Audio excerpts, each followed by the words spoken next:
Testing.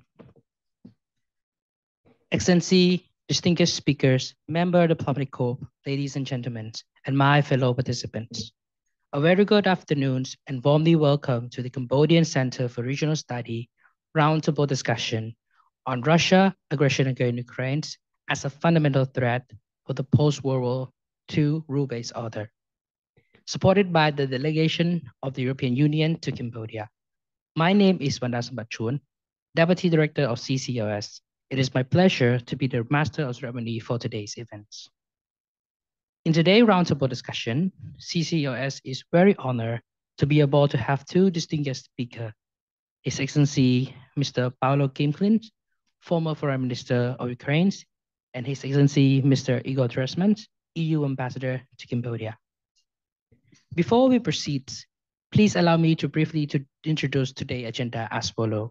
First, we will start our event with a welcoming remark by Mr. Driesmans, Executive Director of CCRS, followed by the group photograph. Then we will continue to our main program, the roundtable discussion, moderated and scene-setting remark by His Excellency Ambassador Pou Sothirak, Distinguished Senior Advisor to CCRS. During this roundtable discussion, we'll be honored to hear the keynote speech by His Excellency Mr. Pavlo Klimkin, former Foreign Minister of Ukraine, on Russia aggression against Ukraine as a fundamental threat for the post-World War II rule-based order while Zoom, and a special presentation by His Excellency Mr. Igor Driesmans, EU Ambassador to Cambodia. Then the floor will be open for the discussion and Q&A sessions. Lastly, we will conclude our roundtable discussion by closing remark from His Excellency Ambassador Pou Sothirak. Without further ado, I would like to invite Mr. Driesmans, Executive Director of CCRS, to come on stage and deliver his welcoming remark.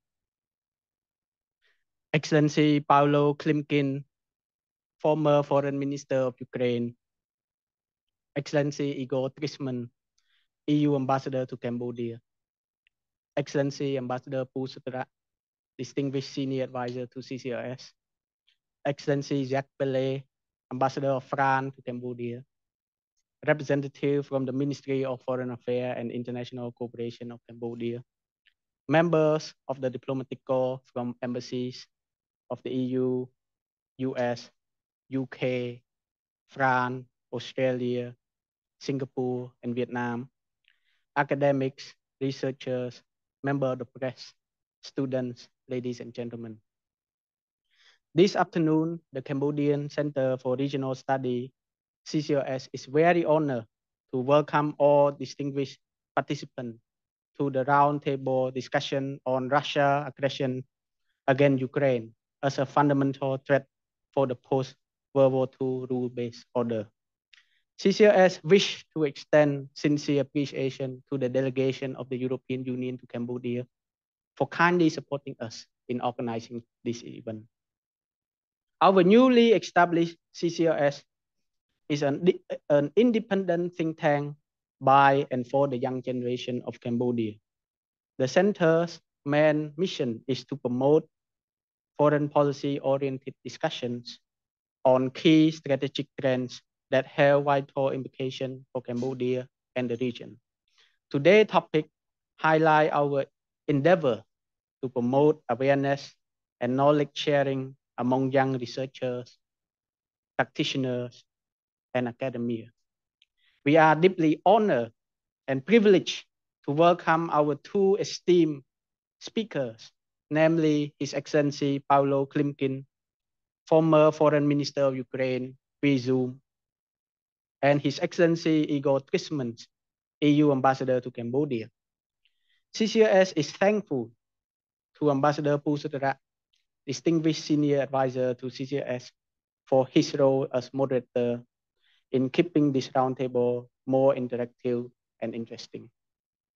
From the sheer numbers of important personalities, such as representatives from the Ministry of Foreign Affairs and International Cooperation of Cambodia, the eminent ambassador of France to Cambodia,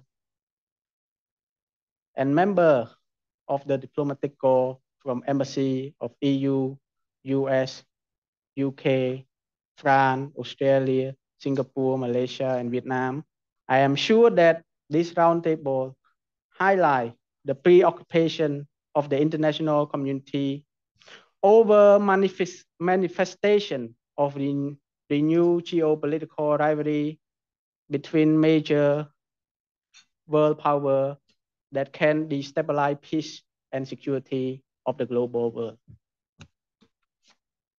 Our two eminent speakers will critically discuss what has been transpired regarding latest development in the Russia aggression against Ukraine for the past 10 years, including full-scale invasion for the past 2 years, and what it means for the global and regional security.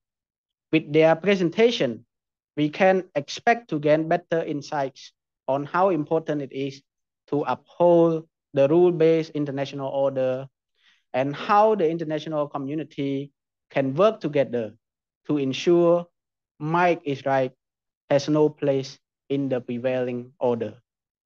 I would like to join all participants to take advantage of this rare opportunity to pay serious attention to what our two distinguished guests will have to say about the future Russia-Ukraine war, which might provoke the potential for a dangerous escalation amid little prospect for a diplomatic resolution in the months or year ahead. We will learn more about Russia's objective in invading Ukraine from our speakers, as well as how European security architecture is now being affected by Russia's aggression against Ukraine. Lastly, I want to thank my two deputies, Himrotha and Chun Vandasambat, and CCRS researchers for their valuable contributions for a smooth hosting of this event. I wish to express my appreciation once again to all the distinguished participants for attending today's CCRS Roundtable. I fervently hope all members of the audience would find the roundtable discussion useful. I would like to thank you very much for your kind attention.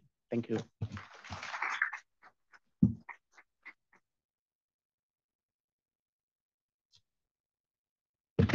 Thank you, Mr. Resmay, for your warm and meaningful welcome remarks.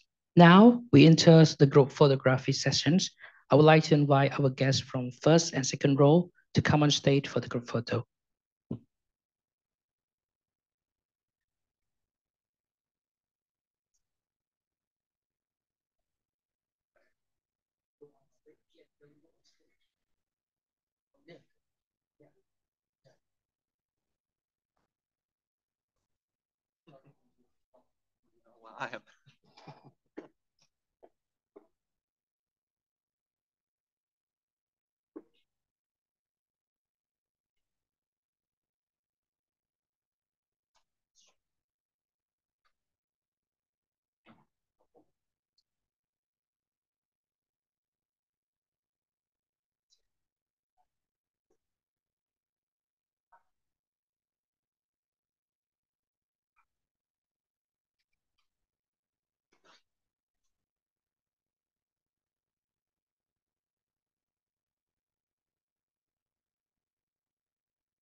Okay. Thank you very much. Next, I would like to invite Ambassador Pou Sothirak Distinguished Senior Advisors of CCRS, and His Excellency Ambassador Igor Driesmans, EU Ambassador to Cambodia, to come on stage.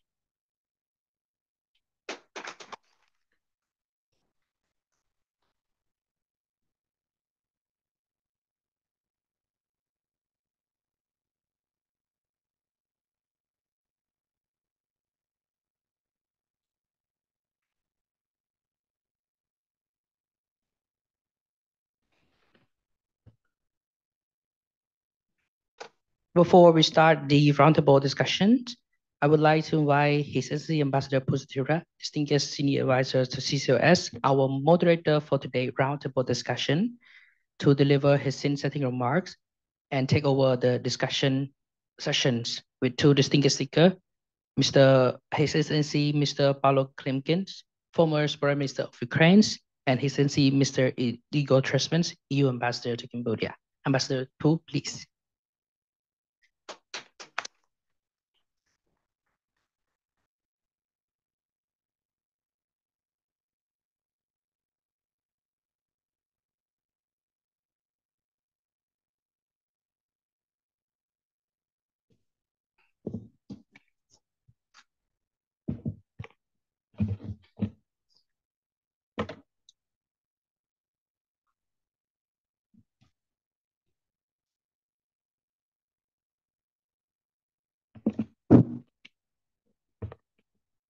Respected Venerable Monk, Your Excellency, distinguished participants, ladies and gentlemen, good afternoon and welcome to the roundtable discussions on Russia aggressions in Ukraine as a fundamental threat for the post-World War II rule-based order organized by the Cambodian Center for Regional Study, supported kindly by the European Commissions in Cambodia. I am very delighted to be serving as a moderator of this eminent roundtable, and I'd like to first and foremost acknowledge the presence from our distinguished overseas guest who's joining us online.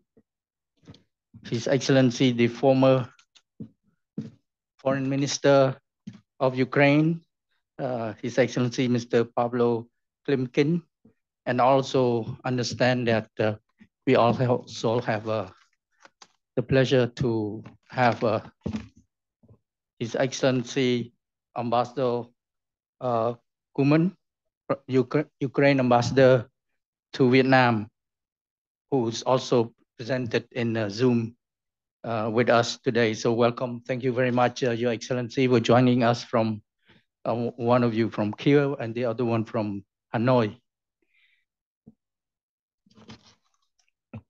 I am tasked to say a few words to set the scene and to also, perhaps more importantly, to encourage you to interact with the two honorable speakers right after my short remark.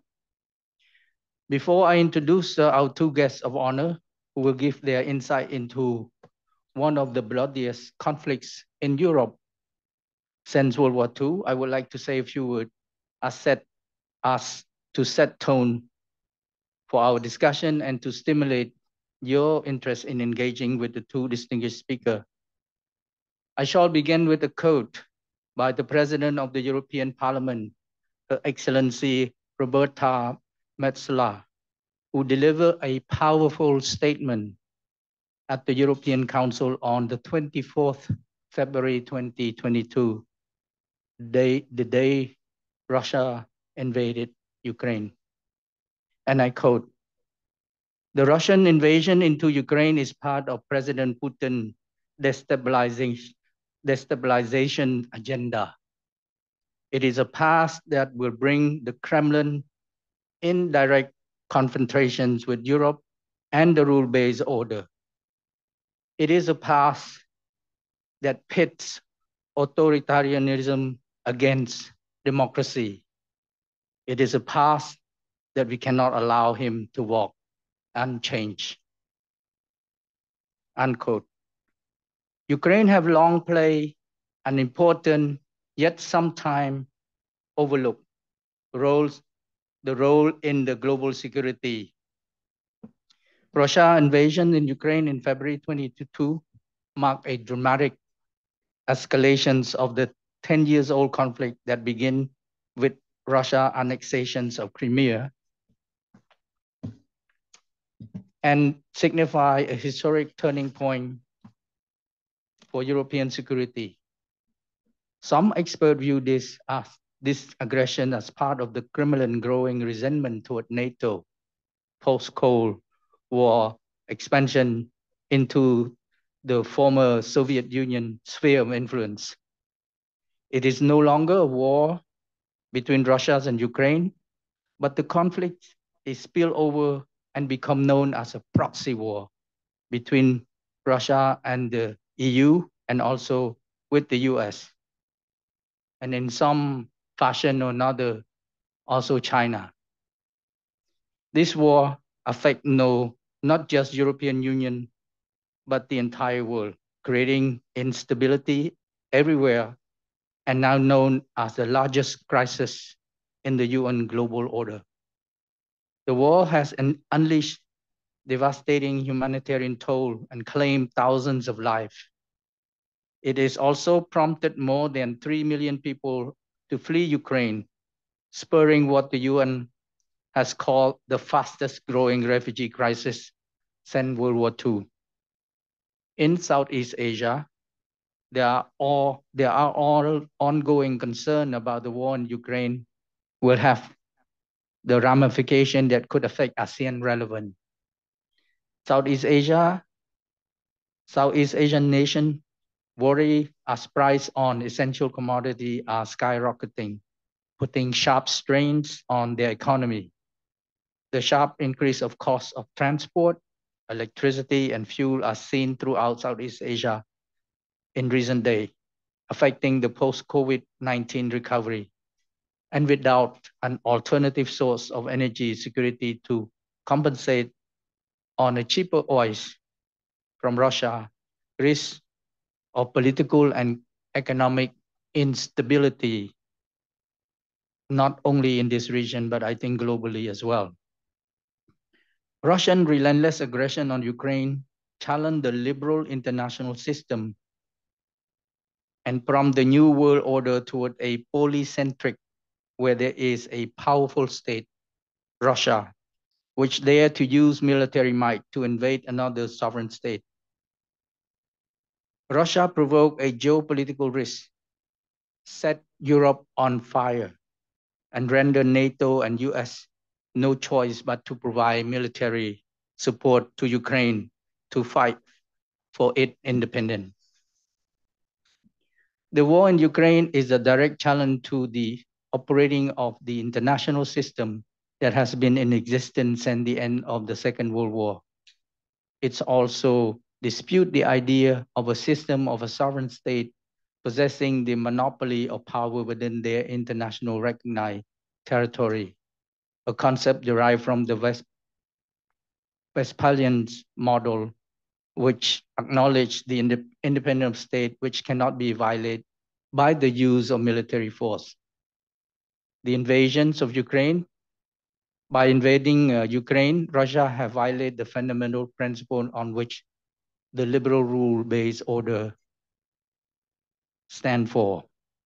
Against this backdrop, the Cambodian Center for Regional Study is honored to be able to welcome two very distinguished speakers, His Excellency, Mr. Pavlo Klimkin, former Minister of Foreign Affairs of Ukraine from 2014 to 2019, who will join us via Zoom from Kiev. We're very delighted, sir, that you join us today. We really appreciate your valuable time. And also His Excellency Igor Driesmans, EU Ambassador to Cambodia since October of last year, who is with me on stage today. Welcome, Your Excellency Ambassador. We are very grateful of your time as well. The two of them will examine the latest development over Russia invasion of Ukraine, paying particular attention to the impact of this war has over the global security and discussing the consequences of this crisis has within the context of international norm of non-use of force to occupy Ukraine national territory and the potential role of the international community has to alleviate the immense humanitarian casualty endured by the Ukrainian people. To save time, I will not read their illustrated background of the two honorable guests, as their biography has been circulated in the handout with the program of this roundtable. However, I wish to extend sincere appreciation to both honorable guests for being very kind to accept CCRS invitation to share their perspective on the most consequential conflicts that could spark a potentially push the world toward a profound realignment, or perhaps even ignited the 21st century war in Europe with nuclear incident. So with this, I thank you very much for your kind attention, and I now have the honor and pleasure to call on His Excellency, the former Minister of Foreign Affairs of Ukraine, His Excellency Mr. Pavlo Klimkin, to deliver your presentation. Please, sir, the floor is yours. Good morning from Kiev, and good afternoon to all of you. Many thanks. I do appreciate your very kind presentation, but also welcoming remarks. And it's good to see all of you, unfortunately only on my screen, but still in front of me. Consider that I'm kind of part of the discussion, although not part of the official photo. Maybe next time. Anyway, we live in the time of the AI. It's all in our hands, and I also appreciate your kind invitation to speak in front of you, because I have a lot of admiration for Cambodia, for your history, both in the sense of big achievements and unfortunately big sufferings, till all kind of important features of the Cambodian identity as your unique cuisine. And I have to admit, in my diplomatic and political career, I missed to visit Cambodia, although I've been to many ASEAN countries. I will certainly try to repair it in one of my next reincarnation, to be with you personally and to be able to discuss it, I would say, in more real way. But now let's let's have a virtual chat. You mentioned our CVs, and probably if you read it, you noticed that I'm not kind of a normal diplomat and normal politician, at least in a narrow sense. I'm a physicist by education. I started studying physics, and I actually was dreaming to become a big guy in physics. You see from my CV that I totally failed on that. But what I remember, it's a humble seminar on quantum mechanics, when my professor told me a story about Albert Einstein teaching in the Zurich University. Once he distributed different tasks for his exam in physics. And one of the students raised his hand, kind of wavering, and said, "But professor, these are the same tests you gave us 2 years ago for our exam." But Einstein said, "Fine, but the answers are different." And it's how I actually want to start our conversation without reading my prepared notes. And simply to have a conversation with you now, with Igor afterwards, and probably having a sort of Q&A session. And my point, the answers are different. When our war in 2014 started, we felt that the reality around us collapsed. It was not the feeling for the world. We have to be honest there. And when COVID started, I wrote an article about our war, about this pandemic as a start of the 21st century, basically saying that all what had happened before these first 20 years of the 21st century were exactly about the prolongation of the 20th century and not about this one. Some people called me and said, "Okay, Pavlo, maybe it's smart. Thanks for your thoughts, but we are not sure." After the full-scale invasion by the Russians in Ukraine, and just after tomorrow, we will have 2 years of this invasion. It's crystal clear that we live in a fundamentally different reality. And I would like to map out probably 3 and even 3.5 points to start our discussion. After the First World War, the founding fathers were able to create a rule-based reality. Whether it was ideal or not ideal, it's an issue for a different discussion. Ukraine was actually one of the founding fathers of the United Nations, still as a part of the Soviet Union. But the key principles were the principles of territorial integrity, sovereignty, and viability of borders. But on the top of that, the founding fathers were able to create an architecture of security. They invented a special role for the Security Council, for the United Nations Security Council. They enshrined a number of procedures, and it's how it had to function.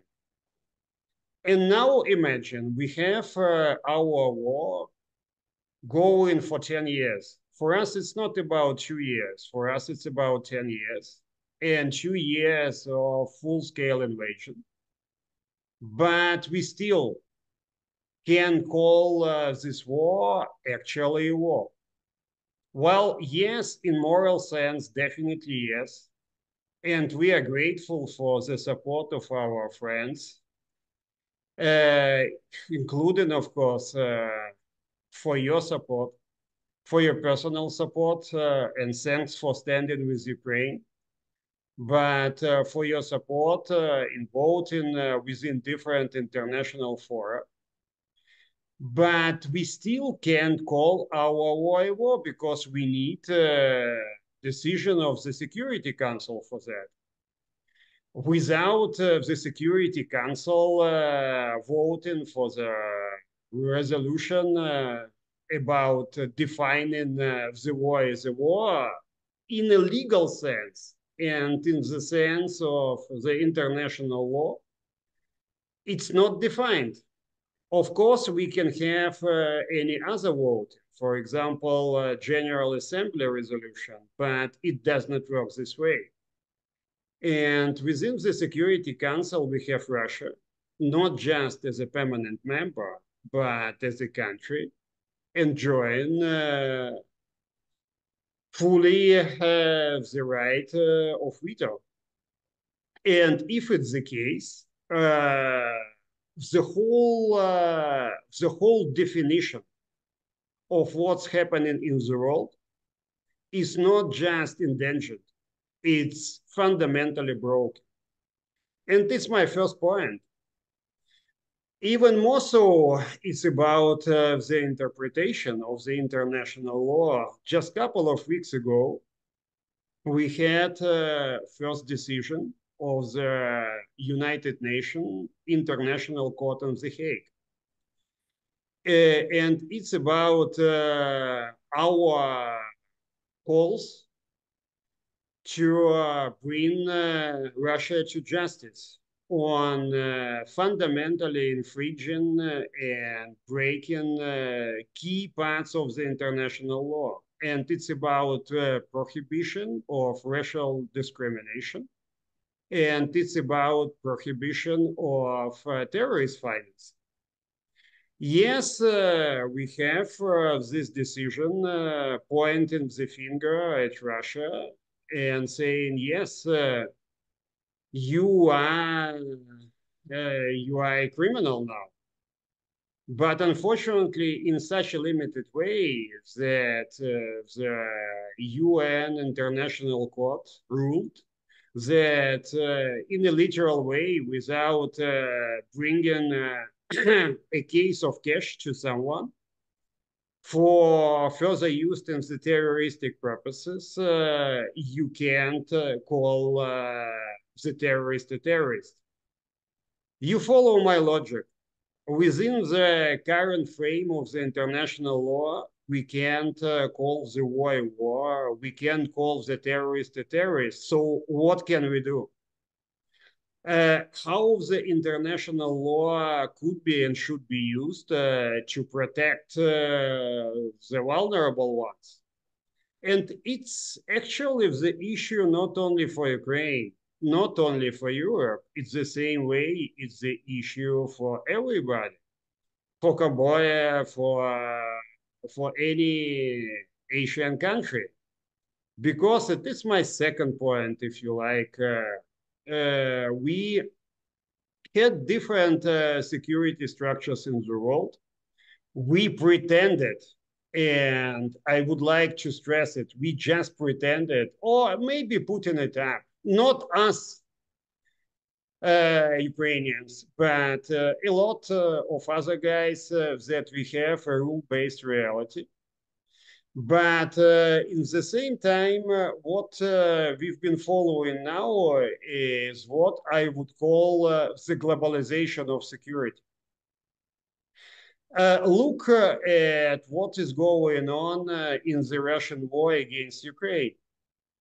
Russia is, of course, using Russian-produced weapons. But Russia is enjoying the full support, of course, beyond direct weapon supplies from other countries. For example, China. If you see the Chinese export to Russia on many categories, it exceeds now the pre-war level, or better to say pre-full-scale invasion level by 9 or 11 times. Not by 90%, but by 9 or 11 times. And it's about transport vehicles or about equipment. So this support is fundamentally important in a security reality. But even more so, we have now North Korean missiles flying and hitting Ukraine. The Russians are not just using North Korean weapons, North Korean shells, but, and I would like to stress it, They are also assisting and helping the North Koreans to test North Korean weapons, including missiles, to make them more accurate, because without the twin of GPS system, the Russian ones, it's difficult to target them because of technological drawbacks. So in a kind of future reality, North Korean missiles can be targeted far more effectively against everyone in Asia. It could be South Koreans, it could be Japanese, it could be Americans, it could be someone else. And what I learned in my humble diplomatic and political career, never say never. How can you imagine that in some moment in time, I hope not, of course, and I mean it not in any way, in cynical way, these missiles could be delivered to someone who can try to target them on Cambodia, on ASEAN countries. And we have a number of fundamental challenges in the South China Sea. Actually, in a legal way, some way similar to the fundamental legal challenges we are having now in the Black Sea. And many people don't understand it. The fundamental convention on maritime regime, on maritime security and safety is just the one we need to use in the sense, if we break this convention like the Russian did in the Black Sea, how can you expect these fundamental principles being upheld in other maritime spaces? So one precedent, and you know, our law is not precedental law. We have continental law in Ukraine. I mean European continental law. But the whole international law, of course, it's about precedents. And if you have one precedent, if you broke the international law once and you have not got the toughest of responses from the international community, how can you be sure, without any sense and any opportunity to work within the international recognized borders like the United Nations or especially Security Council, how can you be sure that you are protected? So the point of globalization of security is there, and it goes along with what I would call fragmentation or regionalization. The first definition is better of economy. We are talking a lot about decoupling, and myself, I'm not a big fan of decoupling. I believe it's tricky. We are talking about de-risking, we are talking about economic security, we are talking about chips, we are talking about new technologies, we are talking about sanctions. But can we be sure now that sanctions and real pressure for getting someone who broke the international law could be effective? We are extremely grateful for our partners and friends in what they did and are doing for us. It's invaluable in the sense of military support, which allows us to push against the Russians' aggression, in the sense of economic support. And these lessons are about friends. You need friends in this world, and friends, as you understand, they are about common values. You can rely on someone if you understand he or she has the same values as you do. ASEAN got tremendous successes in the sense of security and economic cooperation. Actually, on the different basis. And I studied the experience of ASEAN extensively. I was the one, not personally, of course, it's not my personal achievement, but as a foreign minister, as a guy working with foreign policy now for 30 years, for better interaction with the ASEAN countries. Now we have a special framework, our agreement with ASEAN, and it works pretty well. And we are also very grateful for the ASEAN countries to have their positions, of course, in a different way, but still. But my point is about friends. In this world, is about identity and it's about common values. Of course, you can produce different frameworks based of interest. But if it's about deals and not agreements, it's fundamentally difficult to get predictability within the international system. You remember the famous deal coming from Munich in 1938. And this deal was between the UK, France, and the Nazis Germany, and it was about appeasement.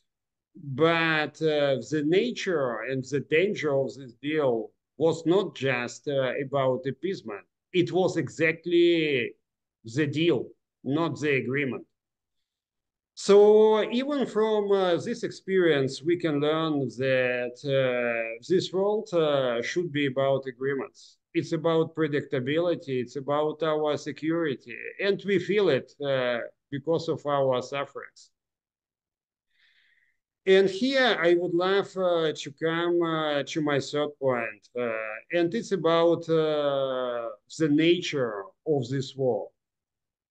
It's about the reasons for this war. And it had been said in this wonderful welcoming remarks by our colleague, and I'm very grateful for your remarks, that it's also a proxy war. Well, I can agree, but in a very special sense. Of course, it's about coalition of values, and of course, it's about helping Ukraine. But for us, both in the sense of international law and in the sense of how we see ourselves and how we see our history, it's about Ukrainian-Russian war. And it's important to understand that, of course, the Russian leadership could claim, yes, it's a war against the West, it's a war against the United States, against Europe, but in a political, moral, and value-based dimension, it's all rubbish. And I can tell you why. Also from my previous experience, the Russian leadership keep coming up with the talking points. We're boiling down to basically one point: Ukraine does not exist. There is no Ukrainian history. There is no Ukrainian language. There is no Ukrainian statehood. Basically, there is nothing Ukrainian. Ukrainians are actually kind of wrong Russians, kind of ill-fated Russians, and it's all about you know, kind of Western manipulation. And Putin famously called Ukraine in his article, well, not prepared by him, but at least signed by him, anti-Russia. And it's a fundamental point, and it's the reason of the Russian aggression. Russia can consider us, Ukrainians, both the country and the nation, as just either Russia or anti-Russia, but not Ukraine. Any change in Russia, not now, of course, but in the future, could happen if the Russian leadership and the Russians could start considering us Ukrainians. And I remember myself a bit funny point, and it was about one of the Normandy ministerial meetings. There was a format of us Ukrainians, Germany, France, but also Russia created in 2014 to discuss different issues. And once the former German foreign minister, Frank-Walter Steinmeier, who is now the president of Germany, got us in Berlin and arranged after the meeting to talk for everybody, for every minister in his language. I was the second after him to have my statement, and I started talking in Ukrainian. And the Russian foreign minister, Lavrov, put his headphones right away to understand what I was actually talking about in Ukrainian. And some of the Germans came to me and said, look, Pavlo, now, it's only now we understand that the Russians don't understand Ukrainians. So it's a lot of different bias, precondition, and the lack of knowledge. I'm very interested in history. And if you come to Ukraine, if you come to Kiev, it's actually, consider it my invitation. Maybe someone from your center could come in some moment in time to have discussions in Ukraine. Yes, it's about security. But I live in Kiev, as you see, and talk to you and say you good morning from Kiev. I will bring you to the most sacred of cathedrals in the center of Kiev, St. Sophia Cathedral. And I'll show you graffiti from the 12th century, not 11th century, sorry, but 12th century, on the walls of this sacred cathedral. And it's easy to understand, and everyone would say it's they are written in ancient Ukrainian, definitely not in Russian. So it's not about us attacking Russia. We want to live in Ukraine. We want to be considered as and perceived as Ukrainians. We want to have our values, and we want to have our choice, and we will fight for our choice. We don't want to be part of the Russian Empire or Soviet Union or Russia anymore.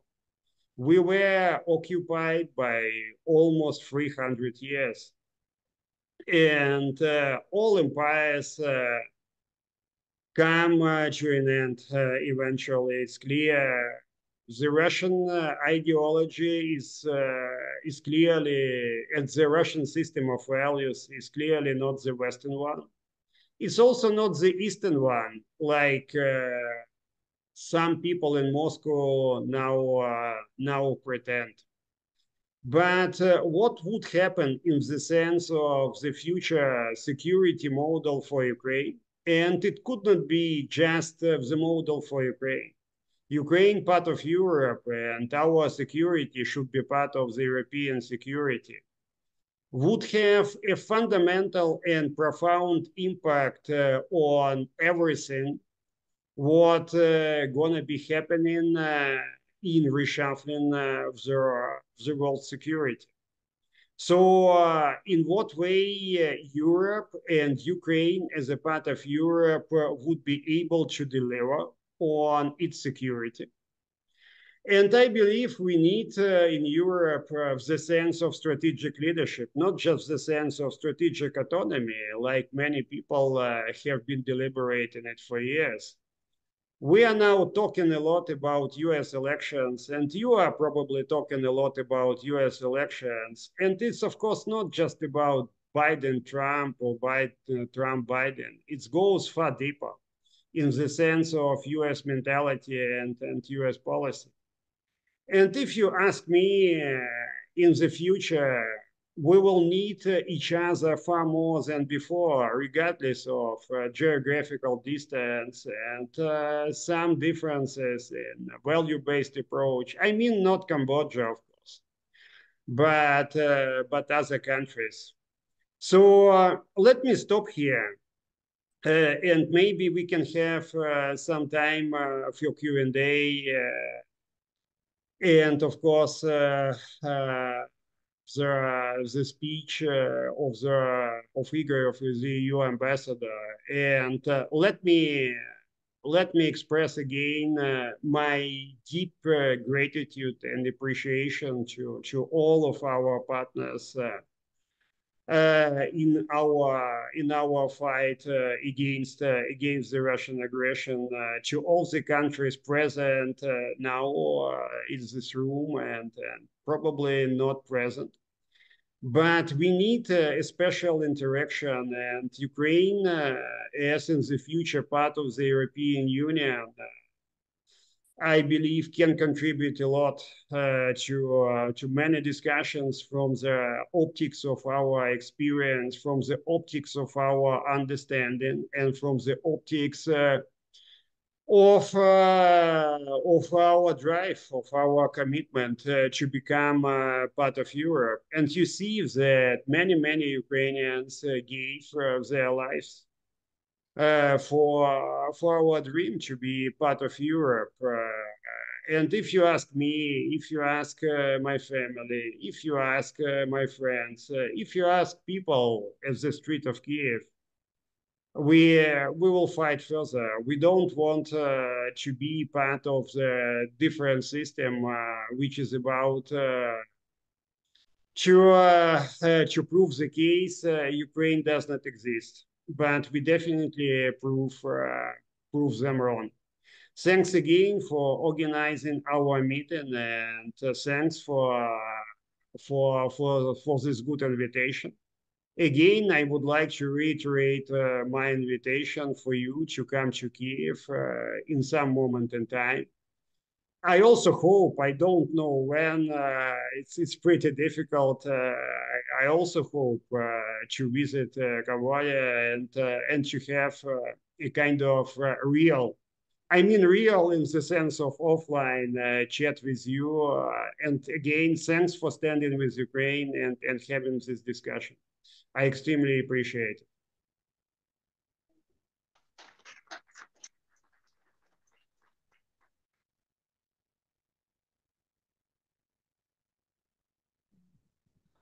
Thank you.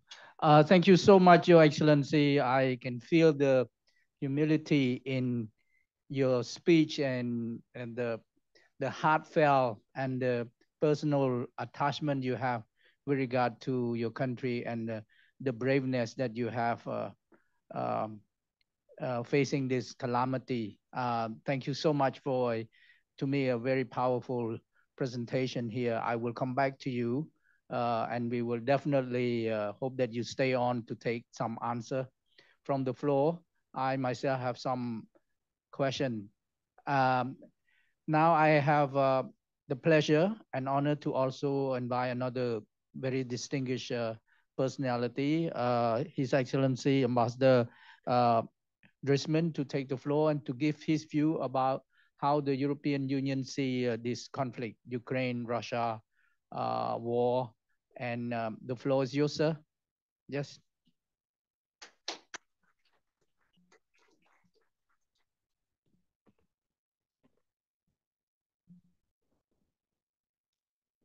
Good afternoon.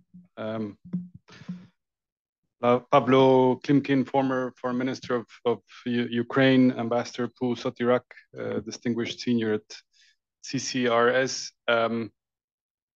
It's quite an act to follow, to speak after the Minister Klimkin, and especially the kind of eloquence and depth and humor. I'm very glad to see that you have not lost your humor during the war. So I'd like to be brief also because, just like the Minister, I'd like to be able to have some question and answers as we should make best use of our time this afternoon. Let me just remind you why we are here today. We mark the grim second anniversary of this shameful, illegal, and unprovoked full-scale invasion. In doing so, Russia has blatantly committed war crimes and violated the principles of sovereignty, territorial integrity, and non-aggression. This constitutes a revisionist and, we would say, neo-colonial war. For Ukraine, the war has resulted in tens of thousands of innocent victims and millions of temporarily displaced civilians, with attacks on civilian targets, even though they might not be that visible on media anymore, but these include hospitals, schools, and cultural landmark buildings. This is all constituting part of Russia's strategy. Russia has kidnapped, forcibly transferred, and re-educated thousands of Ukrainian children without their parents' consent. More than 16,000 of them, some say closer to 20,000, depriving them of their families and their identity. Ukraine has become the most landmine contaminated country in the world, which will require decades of clearance. And I think it's something many Cambodians will be able to relate to, as you still are clearing up the landmines of the 3 decades of war that your country has gone through. For Ukrainians, and I might add for many Russians, this has caused grief for thousands of families. Wives has lost a husband, parents lost a son, children lost a father. Putin's war has also cost Russia some 350,000 dead and injured troops. That's nearly 90% of the number of personnel it had when the conflict began. Now, you might wonder, why does this matter to discuss this here at the other side of the world in Cambodia? I know that some say it's just another war in some faraway country. After all, there's many wars ongoing. But for us, of course, this is a aggression and invasion taking place on our continent, but it goes much beyond our continent, because we cannot tolerate that a country, a nuclear power at that, a member of the UN Security Council, violates international law so bluntly, tries to redesign borders so violently, breaches the sovereignty of a neighboring country so brutally as Russia has done. And yes, you heard the former foreign minister speak about the current talking points about the non-existence of Ukraine or the Ukrainian identity or language, but it's good to recall that Russia itself has at so many occasions over the last decade recognized the current, first of all, the country, but also the current borders of Ukraine.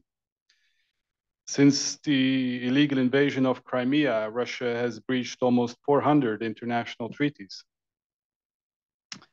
In doing all of this, Russia has triggered economic instability, inflation, disrupted food and energy markets.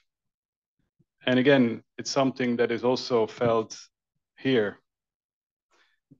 And I think it's fair to say that the world understood that this behavior cannot be tolerated. let us recall that on the 2nd of March, which happens to be my birthday, but that's an aside, in 2022, the UN General Assembly, with 141 countries, that's an overwhelming majority of UN members, supported the resolution condemning Russia for its brutal aggression. Also, I might add, Cambodia understood. Former Prime Minister Hun Sen, when deciding to vote against Russia at the UN, said Cambodia values the UN Charter's basic principles of sovereignty and territorial integrity. These principles are especially important for smaller countries that have bigger and more powerful neighbors like Cambodia. He put it a bit more bluntly by saying, who will help us in case we are attacked in the future if Cambodia does not oppose the Russian attack this time around? Beyond, of course, the international law and framework, I think many Cambodians will understand the plight of war and aggression and can relate to the Ukrainian people a bit more than maybe others, or maybe many of us. This is why we're grateful to the Royal Government of Cambodia for principled and courageous stands. Thank you for being on the right side of history on this one. And it's for the same reason that the European Union has been so forceful in its response. Since the start of Russia's full-scale invasion 2 years ago, the EU has provided to Ukraine 85 billion euro in humanitarian, financial, economic, and military support. The Ukraine facility, with a total budget of 50 billion, will provide Ukraine with regular and predictable financial support between now and 2027. We hope this crucial funding will help Ukraine in its recovery, construction, and reforms, including those needed on the path towards EU membership, while, and of course that is the challenge, keeping its administration running, paying salaries, pension, and providing basic public services, all the while continuing to defend itself against Russian aggression. The EU and EU member states have also provided substantial military support amounting to over 28 billion until now. The EU imposed also 12 packages of powerful sanctions on Russia. International sanctions apply against 1,950 individuals and entities and are supported by more than 40 countries. We know, despite what the Russian narrative wants us to believe, that these sanctions hit Russia's economy hard, isolating the Russian financial sector from the global system and limiting the possibilities to diversify and modernize the economy. And let me be clear, EU sanctions do not affect food commodities, trading of grain or other foods between Russia and third countries. The port embargo specifically includes full exemption of agricultural products. The European Commission and bordering EU member states even established in May 2022 the EU-Ukraine Solidarity lanes to transport wheat from Ukraine towards the rest of the world by land routes and trains. Russia, on the other hand, is using food as a weapon. Millions of people around the world will not be able to afford to heat their homes or feed their children because of that strategy. And of course, we are worried about the circumvention of sanctions by some countries in the world, including the blatant delivery of weaponry to Russia. And the former foreign minister has spoken about the DPRK, but one shouldn't look as far as the DPRK. It is no secret, but rather an established fact that Russia and the current junta in Myanmar are intensifying military cooperation. Also that in violation of the ASEAN 5-point consensus, which first article says that there must be an immediate end to violence in Myanmar. On our side, we will continue to do whatever it takes for as long as it takes for Ukraine to prevail. Our support will not falter. Now, maybe last word before I close, one might wonder how and when this will ever stop. I think as far as we're concerned, there is a way forward. Ukraine's 10-point peace plan shows us that way to a just and lasting peace based on the principles of the UN Charter, addressing key issues such as confidence-building measures, the restoration of territorial integrity, food and energy security, and environmental protection. Unfortunately, Russia has shown no real willingness to negotiate, refusing to budge on their unacceptable claims. So in a way, the solution is simple. If Russia stops fighting, there will be no more war. But if Ukrainians stop fighting, Ukraine will cease to exist. Ukraine did not choose this war, but Russia did. Thank you very much.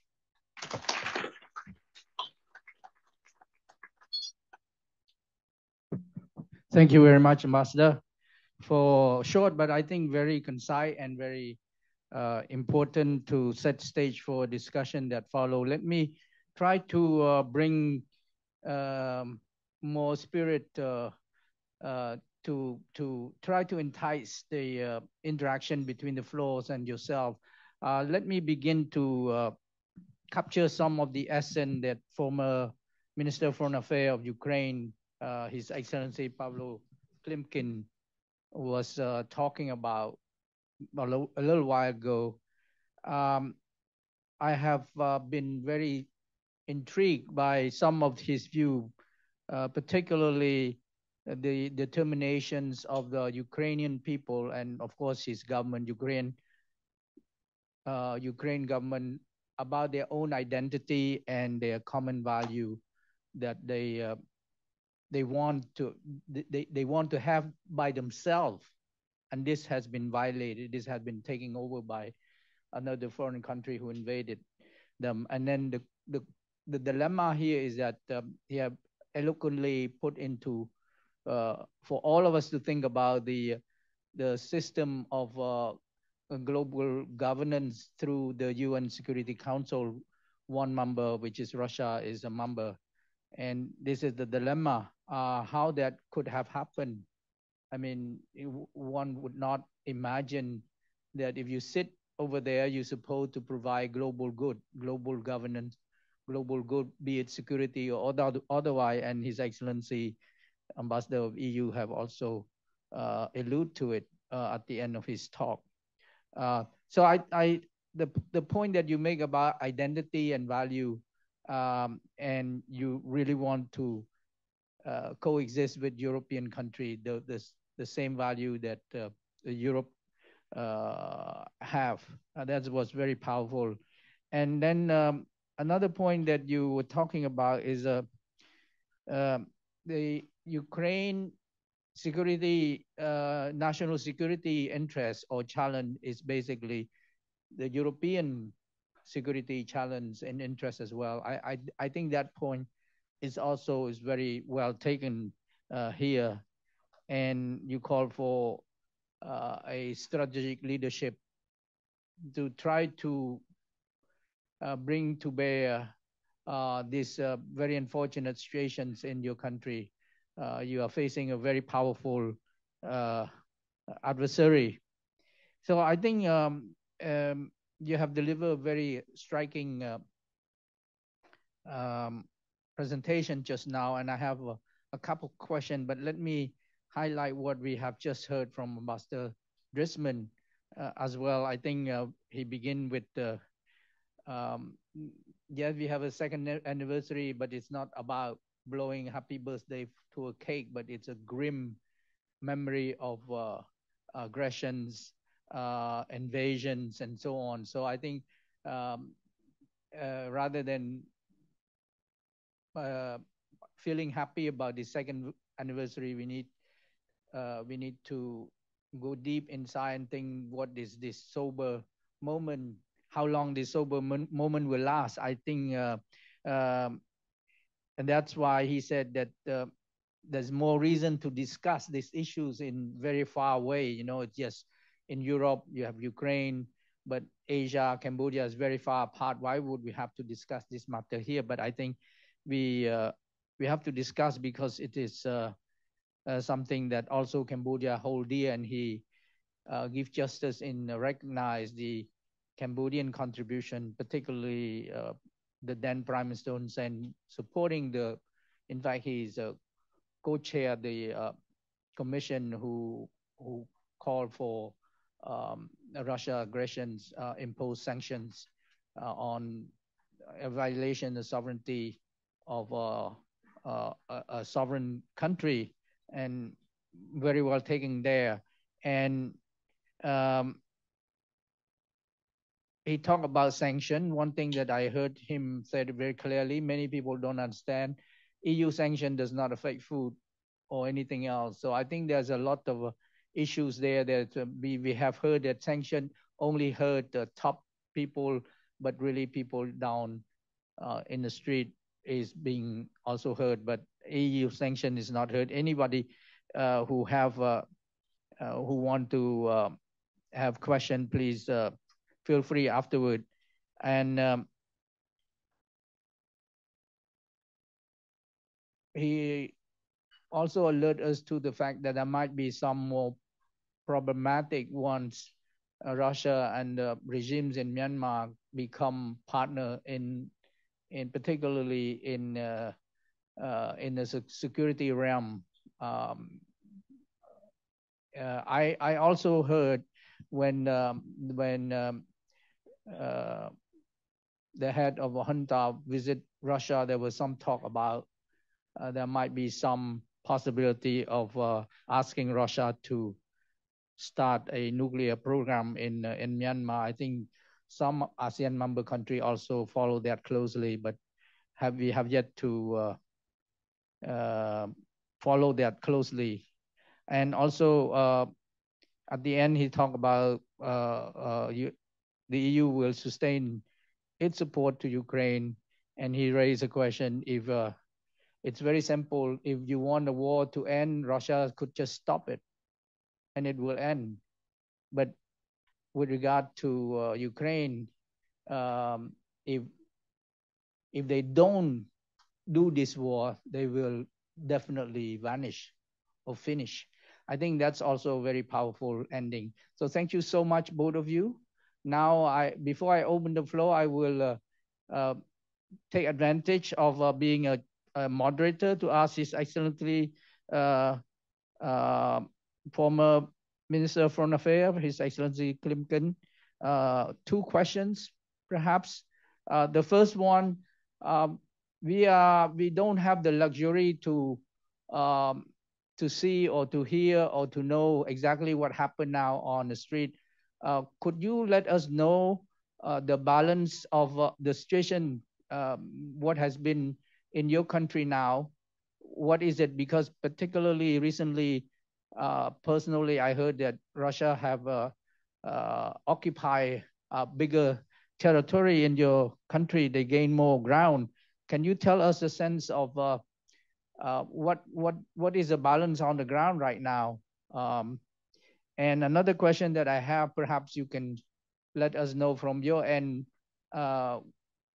looking at the trajectory, what would be the biggest challenge for you, for Ukraine, the Ukrainian, the brave Ukrainian in defending your national sovereignty and territorial integrity? What would be the biggest challenge that you see going forward, Your Excellency, if you could share your thought?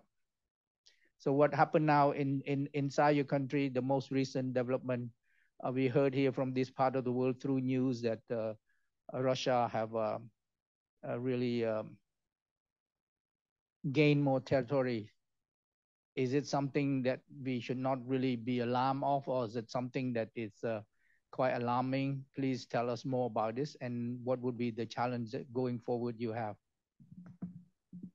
Thanks for this insightful questions. On the first one, of course, it's about us, Ukrainians, to fight. And we showed how it could be and it should be effective.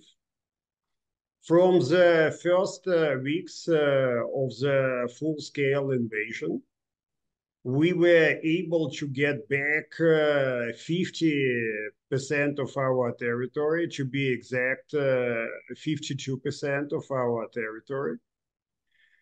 The Russian military machine, like I have said, is running. And not just running, because Russia still can rely on oil and gas revenues, but also supported by circumvention of sanctions and supported by countries which consider Russia as still important. It's a fundamental challenge. We, of course, can't run military production at the same level.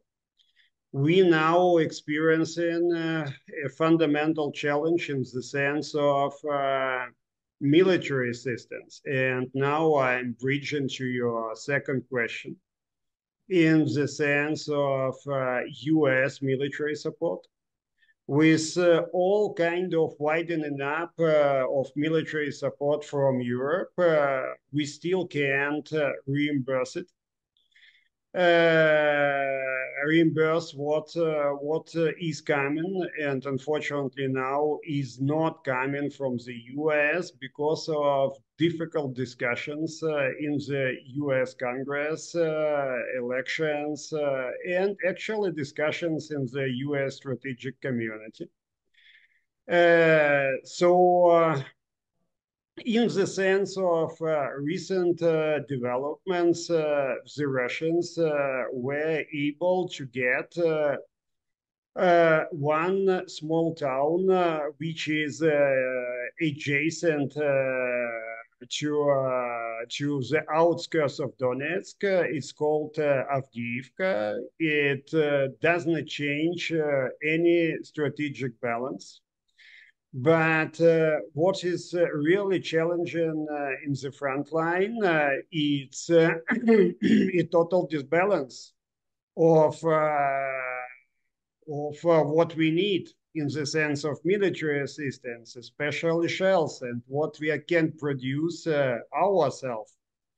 And in many areas, this disbalance is growing, and because of the rationing of what we need, it's one of the fundamental challenges. Our guys are learning by doing and are able to substitute this disbalance using, for example, drones, especially different kind of drones, but so-called FPV drones, in a very masterful way. It works quite well, but when the Russians use all kind of guided air bombs on a massive scale, we need to care first and foremost about our guys, because it's about people, it's about our army, it's about winning the war. It's about winning the battle, but not every, of course, clinch against the Russians. So in the situation of being forced to manage this balance, not only on shells, but on many other areas, we need to get creative, and we need, unfortunately, to face the reality. It's one of the fundamental reasons we believe that we should be able to produce the results and achievements when the situation should change. And our European friends have been working on that, on producing more shells, on producing more military supplies. It's the challenge for us, but it's a fundamental challenge for Europe. For all these years when Europe was reliant on the US, it's now time to understand how it should run. The second point, we need more political will and the kind of tougher approach in closing off all kind of circumvention routes for sanctions. And we see all kind of schemes. We see a lot of countries engaging in it. And the US and the EU could and should do it only together. It's how it works. It's still too many trade-offs here, which are of course difficult to breach.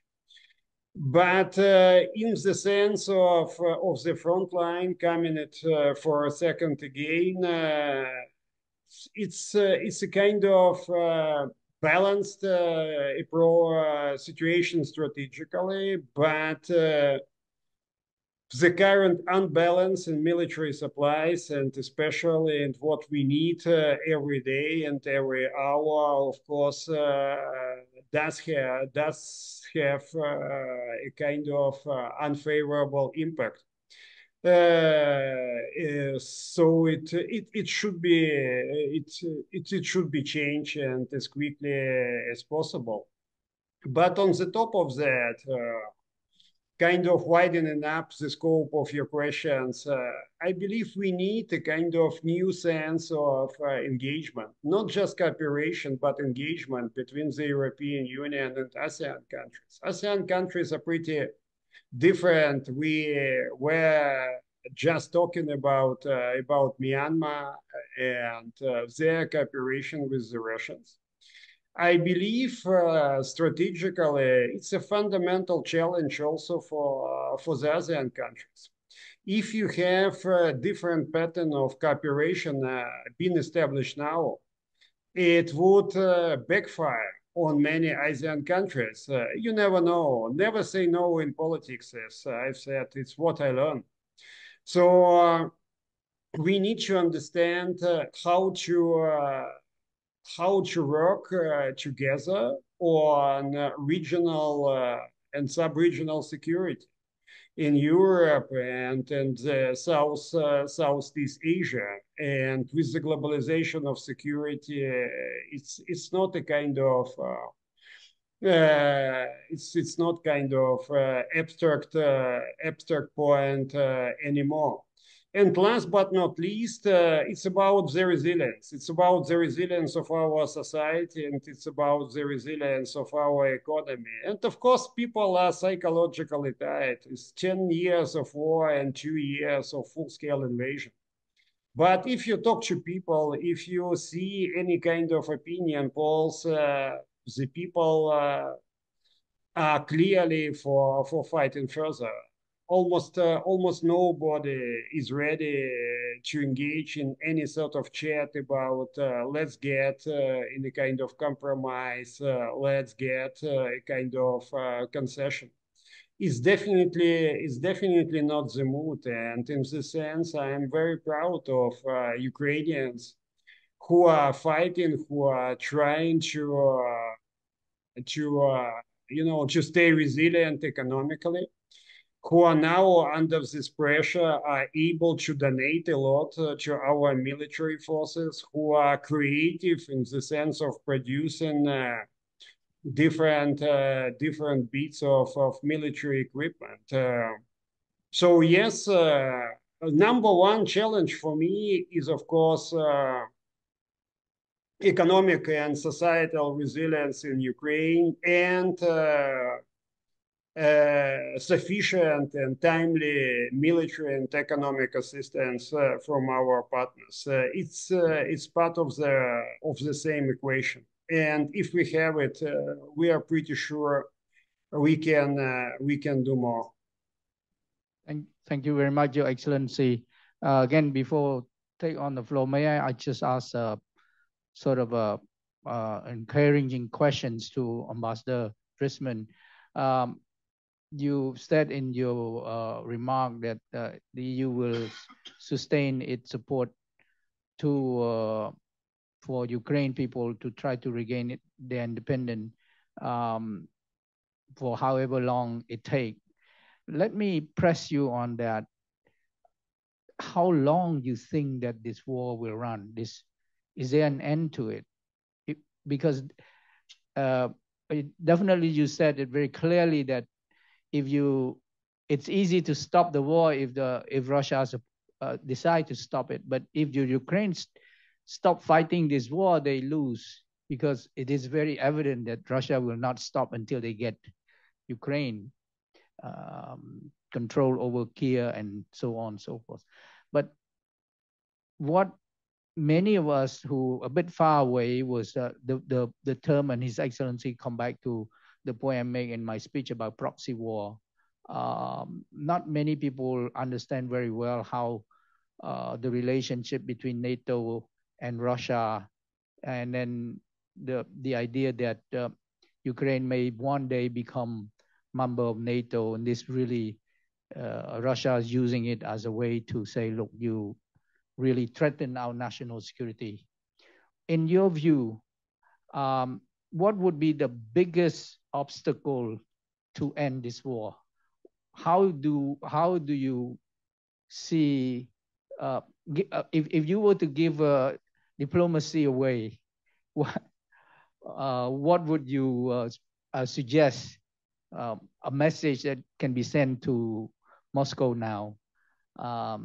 What would be, from representing the European Union, because you were the most affected also, like you hear His Excellency former Foreign Minister said, his security is also European security. And at the moment, I think that Russia still feel very threatened about the expansion of NATO. And that's why the word proxy war, the US coming, NATO's and so on and so forth. But what is your take on this bigger issues, a bit of a European global security issues? Sure. If the precise question is what is the one thing that would change the mind of Putin or make him behave rationally, frankly, I don't know.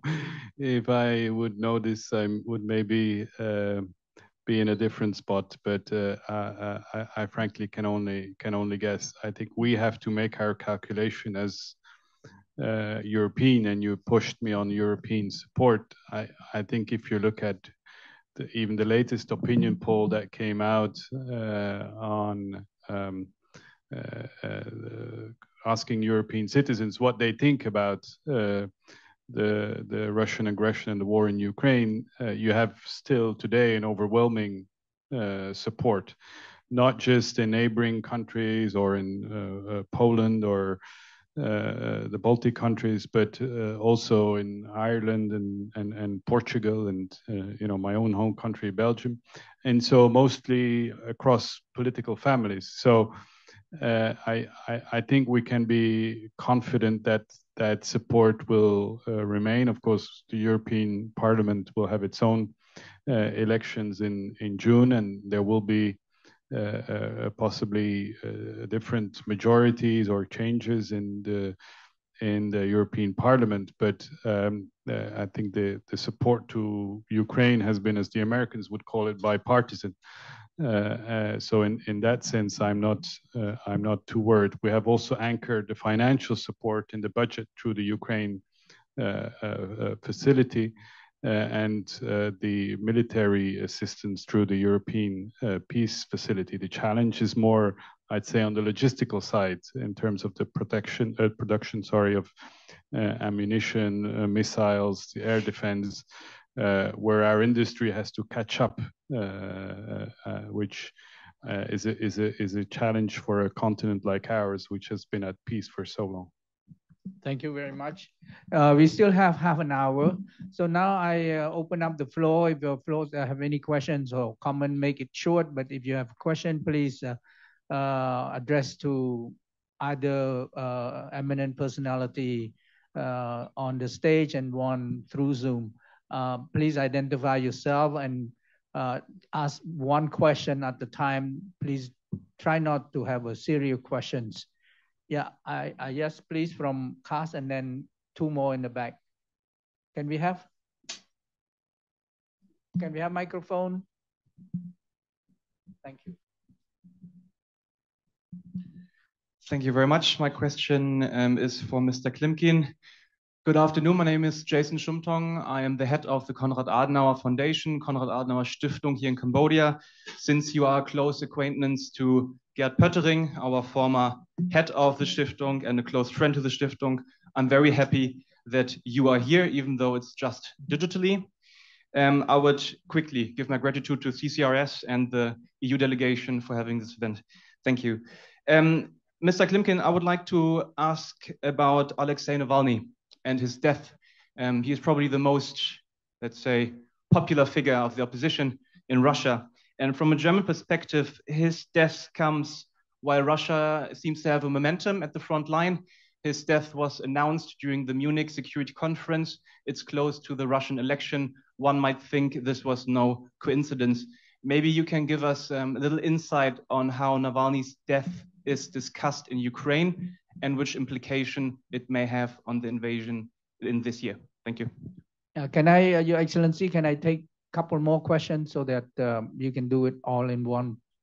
So please, yeah, in the back, please. Yes, go ahead. Greeting Your Excellency, distinguished guests and audience. My name is Pum Chantep. I am also a research associate here at CCRS. My question is for His Excellency Klimkin.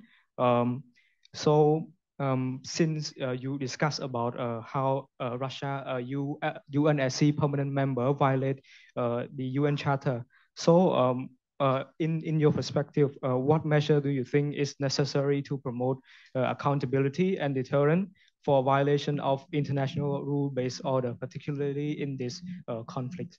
Thank you. Thank you for very tough questions. One more just now, please. Yes.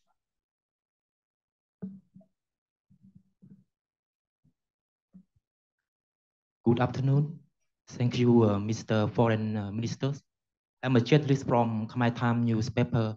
My question is linked a bit to Cambodian-Ukrainian relation. So I have two questions, but due to the short time, so I prefer leave one question. So as Russia war in Ukraine persists, how can Ukraine leverage its relationship with Cambodia to gain international support and solidarity, particularly within regional forum, in addressing the crisis and advancing peace effort? Thank you. Thank you. So I stop here. 3 questions for you, Your Excellency. Thanks for your questions, and thanks, of course, for your support to Ukraine, and my special gratitude to our distinguished moderator for combining these questions, because I have to apologize. I've just got the message that my open speech in the Ukrainian-Polish conference should take place a bit earlier. So I need to run in the kind of 10, 12 minutes, but I would love to answer all these questions now. First point about Navalny. Alexei Navalny is quite controversial figure in Ukraine. He's known for different, messages like, kind of calling Crimea a sort of sandwich, which could not be returned in such a simple way. it created a lot of public stir back in Ukraine. So he's a kind of controversial figure, but we all understand that firstly he was a charismatic guy. Whatever you hold about him, he was definitely one of the leaders of the Russian opposition and one of the few, I have to say, who was a brave guy. I have to say, unfortunately, and he was not a kind of ordinary politician in Russia, and many Russian so-called opposition figures somehow always cooperated with the regime. Navalny was different. So he was indeed a kind of special figure there. Secondly, whatever happened to him, and I'm afraid we are not able to find out, it's about the Russian regime having full responsibility for his death, because the way how they treated them is not just disgraceful, it's mind-blowing. Third, I believe now without Mr. Navalny, there going to be another figure. And it should be someone charismatic in Russia, in a very Russian sense. And Russian model of society is very vertical. The Russians would love to delegate kind of responsibility to someone on the top. It is a fundamental difference from us, from Ukrainians. Us Ukrainians organized in a kind of European sense, horizontal one. For us, it's about a human, it's about a person. We respect the person, and many Russians respect just the big state. It's something which is very entrenched in their history. So my take, firstly, we need not just to follow what's going in Russia, because the reaction of the West, but also of the East, and I mean here Asia, ASEAN countries, was for me too reactive. And it needs to become more proactive here in understanding what could happen in Russia. I've been dealing with Russia for exactly 30 years in my career.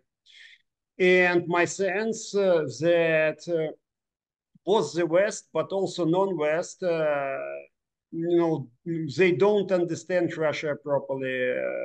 Us in Ukraine, we pretend to have a kind of intrinsic understanding of Russia because of some sense of, understanding their mentality. And we need to work more closely because sometimes us Ukrainians are considered too biased, too emotional to work together on Russia. And I would like to extend the same invitation to our colleagues from the ASEAN countries. It would be an interesting conversation on Russia. Many Asian experts from other countries keep asking me, look, Mr. Minister, kind of tell us this, tell us that. So it's an interesting process, and we need to develop it.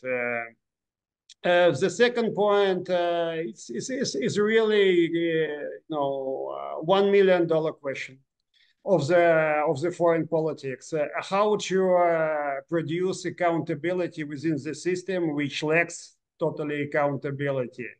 One obvious way, let's reshuffle it. But I've been following it so many years, and every year we have another report how to reshuffle the Security Council, UN system, and the next year it's kind of put on a shelf and forgotten. And the real reason, there is no political will and creativity to start working on that. What could happen now, and I'm saying it without any cynicism, is a kind of fragmentation of the international system with probably not just political zones of influence, but with the attempt to create kind of communities, where kind of Western-led community, China's-led community, someone else-led community, and for the world, in the sense of fragmentation, it would be a very miserable development, of course. So fundamentally, it's about fragmentation of our system. And if you ask me, with our big challenges on AI regulation, on financial regulation, technology, we can't afford it, quite. So it's about us to say we've got through this experience and suffering, and it's now time to start talking in a very honest way about how to change, the sense of providing security. I have some ideas. I would love to engage in such discussions. I believe we need a more proactive approach. We need to agree on not just what we should do, but also in the sense, what are the benchmarks? Let's agree, for example, what does it mean for you and for us sufficient deterrence, and what actually deterrence in the 21st century means. We don't have such discussions. This discussion is going quite difficult in Europe or in the US, but whether it's discussion happening between Asia and Europe, yeah, I participated in Shangri-La a couple of times. It's part of discussion is there, but not in a meaningful way. So we need to start an honest discussion, and it's my invitation. And in the sense of Ukrainian-Cambodian relationship, I believe we have quite a potential, considerable potential here. With a clear commitment to basic democratic values, with the idea that Cambodia should be part of the world, we enjoy in a way a couple of similarities, because we are both open-minded, we open to the world, we depend on the world. And we need to discuss the mechanism how the world should be operated. And for me, it's about rule-based world. It's about agreements, but not deals. It's about compatibility between the future European and Asian system, if such a system would exist in the future, and I hope the answer is yes. Before that, we didn't spend a lot of time discussing security-related issues. Our relations were mainly about trade, about some humanitarian issues. Now, demining is a big issue, like Igor has just mentioned. It's we can have a lot of common points here, and we extremely value your willingness to engage there. And of course, it's about food security. It's about other issues. So in some moment in time, we need to start discussing this in a very complex way, but also embracing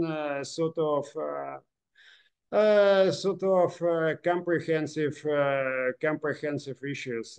It would be my very short answer there, but I believe we need to go on with this discussion, because sometimes new ideas and new realities come up in the discussions between people sharing the values, but having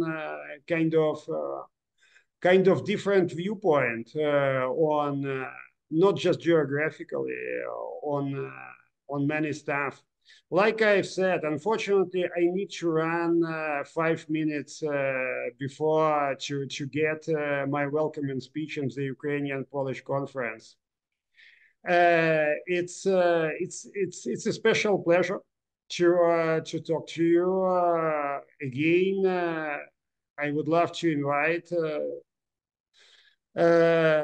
your think tank to visit us here, or maybe to meet on the different occasions. And of course, my special gratitude to the European Commission and to Igor to co-organizing this event. And to you, our distinguished moderator, for your very targeted and thoughtful questions. I really appreciate it. So it was a good chat, and you give me a bit of a good, good driving mood for this day and for what I'm doing here. Thanks a lot. Thank you very much, Your Excellency. We really sorry that you cannot stay until the end, but let me just, on behalf of everybody here, thank you again. And I heard 3 times you extend the invitation for the younger generation of Cambodia to interact in a think tank to think tank. I very much looking forward to that. But also I heard that you have not visited Angkor Wat. So next time if you come, let me know. I will be your special tour guide, if you don't mind, on a private person to person, friend to friend. So you're most welcome, Your Excellency. You know, actually, I have a question for you, particularly with regard to, but we can do it email. You don't have to answer. You have to run. But basically, you're talking about the DPRK missile on it's being used in your country. But you know, last year, Secretary of State Blinken allude to that China will provide lethal support to Russia. I was going to ask you that question, and also the 10-point peace proposal by President Xi to try to make you and Russia reconcile one another. But we don't have time, but I think this is a very important point. We can do it email. I will try to get your email, and then maybe you can help answer this. But nevertheless, on behalf of everyone here, it's a room full of people, many diplomats and also think tank and intellectual from Cambodia. We really appreciate your presence here. And I'm sure His Excellency, the Ambassador of the European Union here is very pleased also to organize this.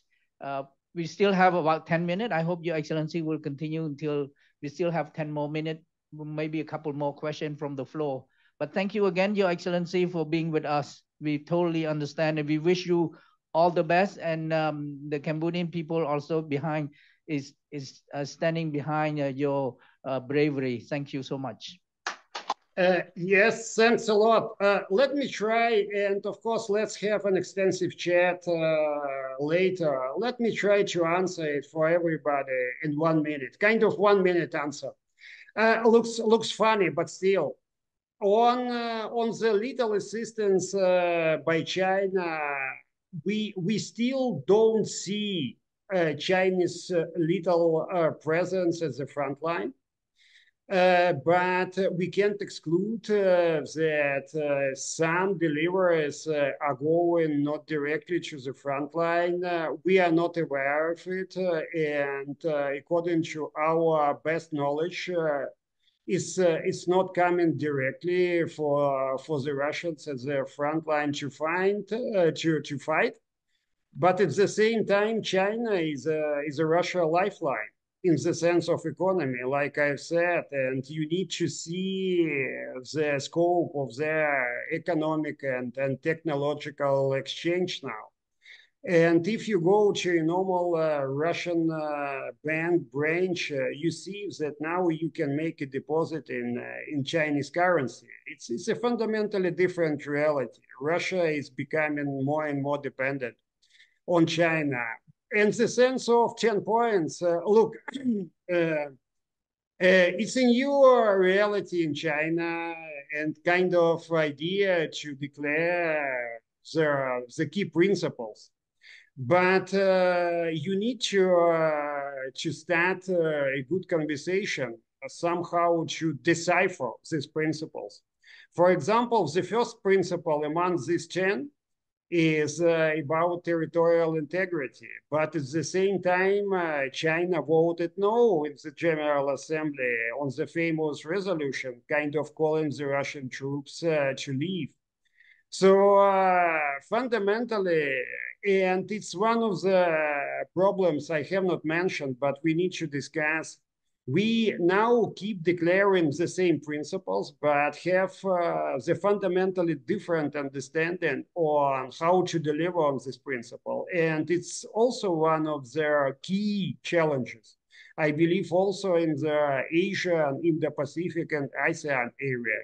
But let's have a special conversation on that. So thanks a lot. It was a real pleasure, and now I do need to run, but it was a great conversation. Thanks a lot. Thank you Bye-bye. so much. Thank you so much, Your Excellency. We really appreciate your time. Yeah. So we still have 10 minutes. Yeah, please, there, yeah. Very good greeting to Ambassador and everyone here. So I'm Richard from the Cambodian Chinese Commerce Association. So my question to EU Ambassador to Cambodia is, from my observation, when Russia started the invasion of Ukraine, it seemed to be in a sprint strategy to attack Ukraine as visually as possible so that Ukraine will surrender to Russia as immediate as possible. But currently, I seem to observe that Russia has changed its war strategy to marathon mode by doing its best to make sure Ukraine run out of ammunition, artillery, and funds. As Russia knows that the European Parliament is responsible to its taxpayer. So my question to the ambassador is, will there come a day when European taxpayer could no longer fund their neighbors' war with their own taxpayers that is susceptible to public sentiment and election?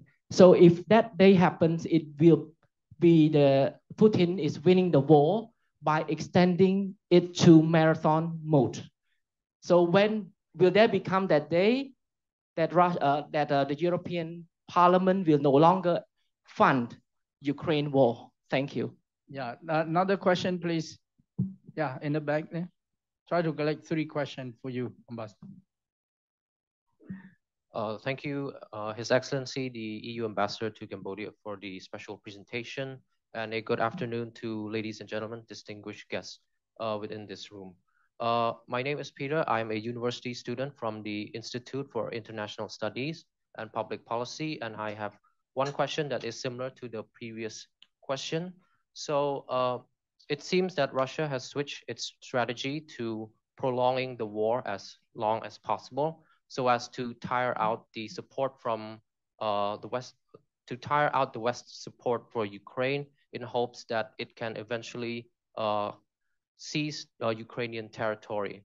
And while it is premature to conclude that, we can see that the US currently has failed to provide the new batch of military assistance to Ukraine. So my question is, what is the implication for Ukraine? And should we be concerned that this strategy can be replicated in the sense that another superpower can also utilize this strategy to invade and eventually capture another country's territory? Thank you. Another one? Okay, let me add, I think this is the end. One question for you, Ambassador. I have to come back with a bit different. I'm seeking all the way to contribute to a peaceful settlement of conflict between Ukraine and Russia. So I'm going to ask you, you an ambassador, diplomacy also have its own magic if you do it well. Again, when I hear many times over that, I was also invited to Munich's conference. This is about 2 years ago in Tokyo. Many European experts said that we must make sure that Ukraine win. They stop there. So I asked the question, when you said Ukraine win, that means somebody have to lose, so it have to be Russia. And I don't think Russia will ever want to be a loser. So there have to be some other aspects of this very confused or very complex issues can end. But I see many things that can be done, particularly if does the EU or NATO know exactly what the main reason, if the main reason is to prevent NATO expansions, for example, allowing Ukraine to become NATO member, I think that can be solved in my view, you know, to avoid so that we can have peace. But nevertheless, could I push you, Your Excellency, again, because you have a lot of experience. By the way, people who doesn't know him, in fact, this is not the first time he gave talk on Ukraine. He was my guest also. If you remember, some years back, we talked about this also.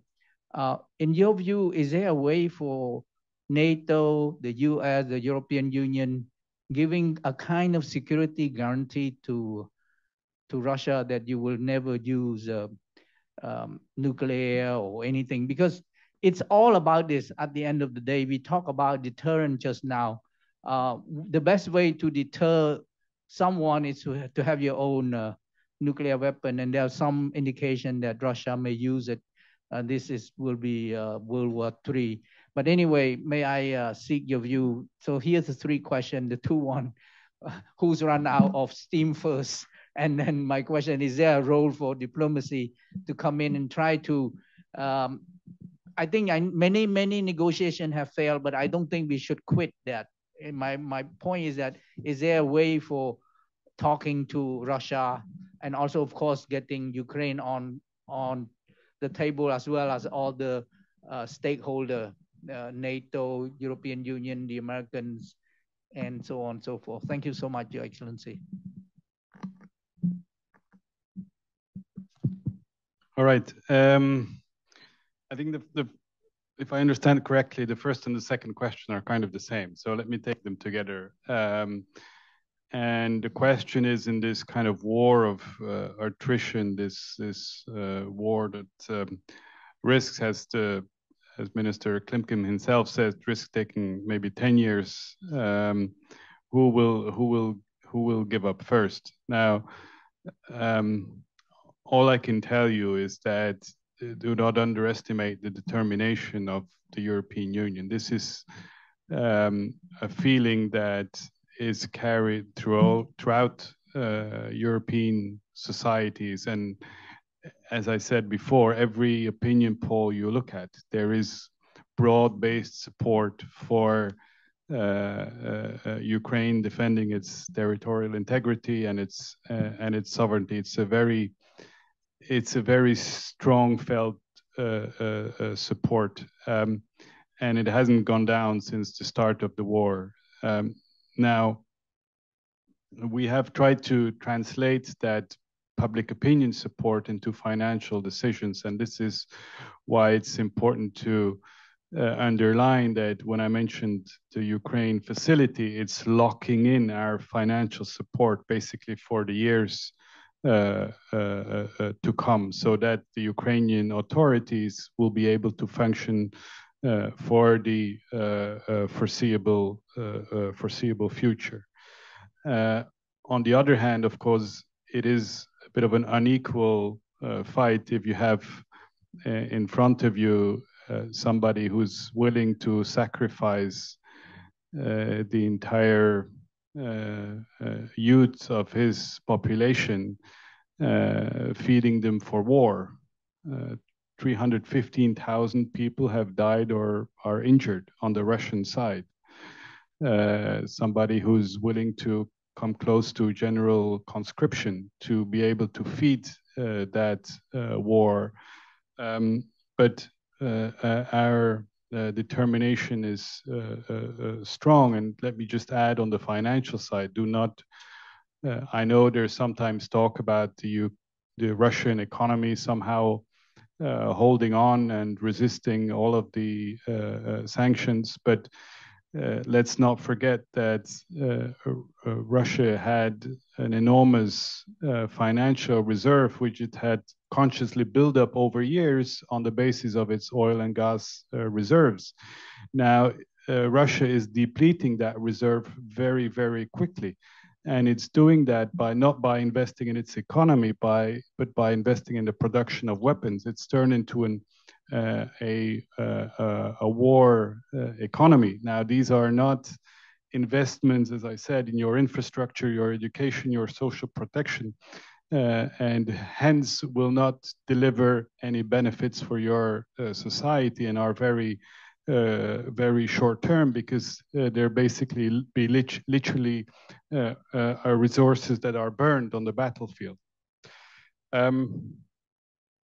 So the other question is on diplomacy and its magic, as you called it.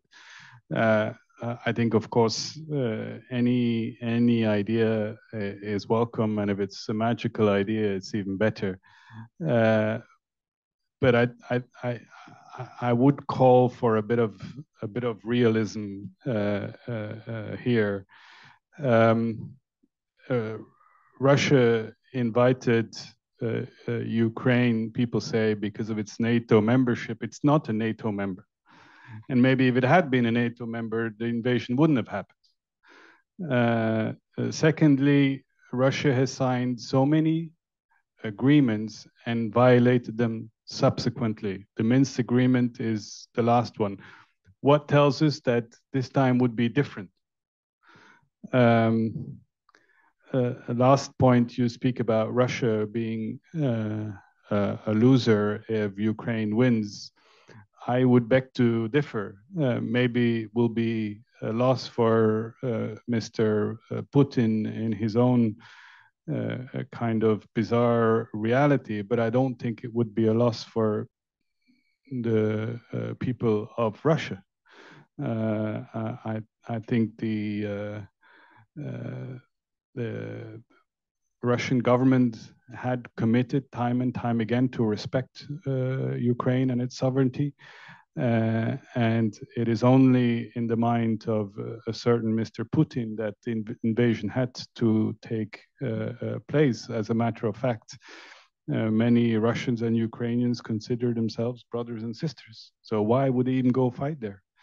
But at the end of the day, and that's maybe my last word, we've always said that the terms of any peace would need to be determined by the Ukrainians themselves. So I think it's easy for us to try to find magic or difficult, but at the end of the day, it will be for them to decide. Thank you. Thank you so much, Ambassador. It's very fulfilling, I'm very pleased to hear your explanation. I think this is exactly what make you an ambassador. I think it's all in there. It's not just diplomacy can only work if the whole nation is together, but we're dealing with one individual who have so much power. Today we face this autocracy. Many part of the world is almost like that as well. So I really like your questions, your answer, and I don't think we now 5 minutes over time already. May I ask if you have last word? You want to say a last word? Okay. And again, therefore, on behalf of the participants who take part in this seminar, this lecture, please join me in giving a big hand to His Excellency Driesmans.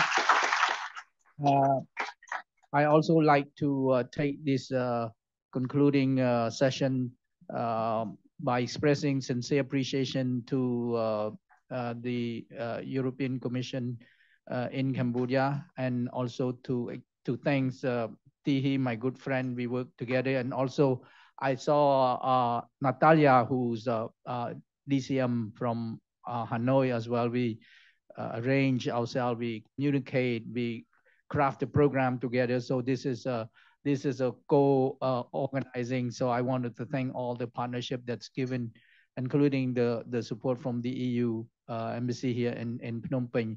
And thank you again, Your Excellency. We learn a lot myself, and I'm sure the floor the participant today find this a very rare opportunity to hear one of the most talk about, most consequential crisis that the world ever have. People talk about the World War. If China attack Taiwan, then there will be World War. But if you go outside from Asia, everything is about Ukraine. And now what about Palestine and Israel? It's maybe we have another round of discussion. But anyway, thank you again for joining us. There is a refreshment. My thanks to all the CCRS researcher, Hem Rasmay and his team, and also thanks everyone, particularly representative from the Ministry of Foreign Affairs of Cambodia. We are very happy that you're here. And of course, member of the diplomatic corps, and particularly students and reporters and experts who coming, as well as there's one venerable monk who's here with us. Thank you so much. I bring this to a close. Thank you.